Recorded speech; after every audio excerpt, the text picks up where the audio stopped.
From the CyberHub bunker and studio, you're tuning in to the CyberHub podcast. And now for your host and CISO, James Azar.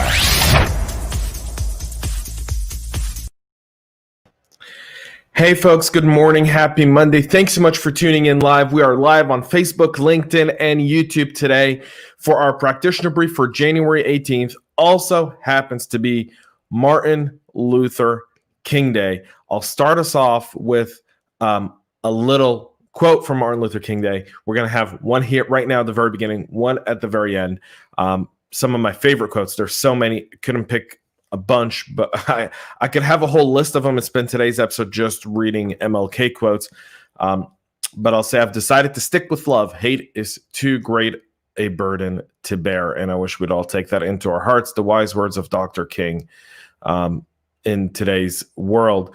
A big shout out today to our sponsors and supporters of the show, Know Before and Wistic. Thank you so much for your support. Check them out. Links are below. And just one quick thing about Wistic, folks. I had their co-founder, their founder and CTO on Tech Corner on Friday, Juan Rodriguez. You guys got to check it out. I mean, the guy is like beyond smart. Really, really fun episode talking about vulnerabilities and so forth.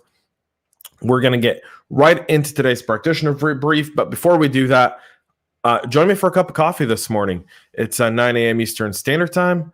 And we all need a little bit of coffee to pick us up wherever we are in the world, no matter what time it is. The beauty of the internet. All right, guys and girls, here's the deal, gang. So we've got three stories that we really want to get into today. One is Microsoft is implementing the Windows ZeroLogon flaw enforcement mode. So ZeroLogon, very, very big deal. For those that may have forgotten about ZeroLogon, because it's been about a month or two, it hasn't dropped off the face of the earth. It's still a very, very real challenge for many practitioners. And so starting February 9th, Microsoft will enable domain controller enforcement mode by default to address CVE 2021-472. Microsoft is actually trying to address this because, again, there's a challenge in vulnerability and patching management.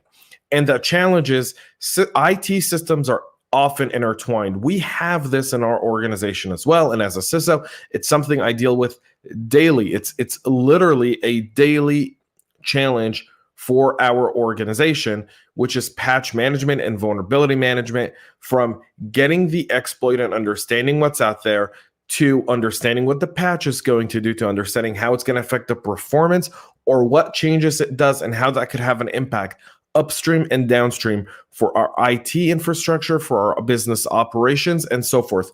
It's not easy. I know we always say patch and make it, how hard could it be? Hit an update. It's not like updating your device or your computer. It has significant impacts across the organization. Microsoft here is taking this whole thing into its own hands, and rightfully so. It's, they own it and they should. So Microsoft Active Directory domain controllers are at the heart of the ZeroLogon vulnerability, and domain controllers respond to authentication requests to verify users on computer networks. A successful exploit of the flaw allows unauthenticated attackers with network access to domain controllers to completely compromise all Active Directory identity services. According to VP of Engineering with Microsoft, Anhel Gupta, a domain controller enforcement mode will block vulnerable connections from non-compliant devices. And the DC enforcement mode requires that all Windows and non-Windows devices use secure RPC with NetLogon secure channel unless customers have explicitly allowed the account to be vulnerable by adding an exception for the non-compliant device. And part of this has to do with PR and not wanting ZeroLogon to be at the heart of any additional cyber incident. And the other part of it is just responsibility as the software maker to really kind of make it the rule to be secure. And if you want to be vulnerable, make that the exception rather than the other way around. I'm really liking how Microsoft is coming around as a partner for a lot of us security practitioners.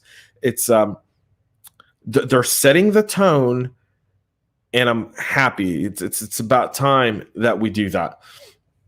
So just keep an eye on that. That goes into effect according to this story here by Lindsay O'Donnell of Threat Post, February 9th. So 3 weeks from now. So if you still have to keep in mind that until this goes into enforcement, you're still vulnerable if you haven't patched, and you got to practice defense in depth on that as well. Really start securing your Active Directory, setting up all different blocking and tackling.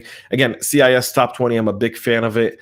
We actually used it on ZeroLogon initially until there were patches and so forth. We just looked at our CIS Top 20, started addressing the control, doing some deducing, and implemented additional security controls to ensure we wouldn't fall victim to it. Very critical. Here's a few other news. So for those who've loved working with Miss Ann Neuberger of the NSA, an amazing, amazing leader. She's obviously been promoted as the Deputy National Security Advisor for Cyber and Emerging Technologies to President-elect Biden. And in her place, the Director of Cybersecurity at the NSA now is a good friend, Rob Joyce. So congratulations to Rob. That NSA announced that on Friday. I've met Rob at several events over the years. A great person and obviously very capable of leading the cybersecurity efforts over at the NSA. We're excited about that. I think personally that's a wonderful move, putting him in that role.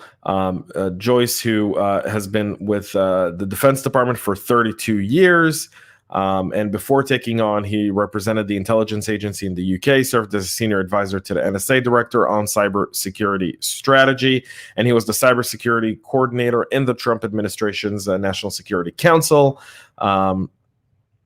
He departed that role, and so he heads the NSA, and he also served as the head of the NSA's Tailored Access Operations Hacking Unit as well. So great win there for us as a community to have someone like Rob in that position. And finally, our next story and final story of the day today before we wrap up is the NSA on Wednesday of last week published guidance for businesses on the adoption of an encrypted domain name system protocol, specifically for DNS over HTTPS. There's been a lot of controversy around this. I'm curious, for those watching live, if you have any opinions over DNS over HTTPS, you can comment below and we can definitely have a conversation about that. I'm curious how people see it. I see both sides of the table here, so it's very difficult for me to look at this any differently. So the National Security Agency essentially listed out a bunch of guidance for businesses. So DNS over HTTPS, for those who don't know, aims to address the shortcoming by sending DNS requests over HTTPS encrypted and thus protecting traffic between a client and a DNS resolver. DOH, which is DNS over HTTPS, improves privacy and integrity, prevents eavesdropping and DNS traffic manipulation, and is enjoying increasing adoption among enterprises. I've seen the downside to it from a criminality perspective, but we got to protect the good guys before we want to look into what the bad guys are doing. The NSA has released a bunch of guidances for this that not only provide on how DNS over a DOH work, but also on detailing details the purpose behind the DOH design, as well as why enterprise networks should be appropriately configured to add the benefits to DNS security controls, which is also critically as important. I want to finish today's episode with another, excuse me, folks, just a moment. There we go. By another quote by the great Dr. King, as we wrap up today. The ultimate measure of a man is not where he stands in moments of comfort and convenience, but where he stands at times of challenge and controversy. Many of us are in cyber, and we deal with more challenges and controversy than probably any other role. And so with that being said, I pray that we all find a little bit more strength and courage like Dr. King had at these times. Until tomorrow, folks, where we'll be back with so much more. Thanks so much for watching. Thanks so much for tuning in.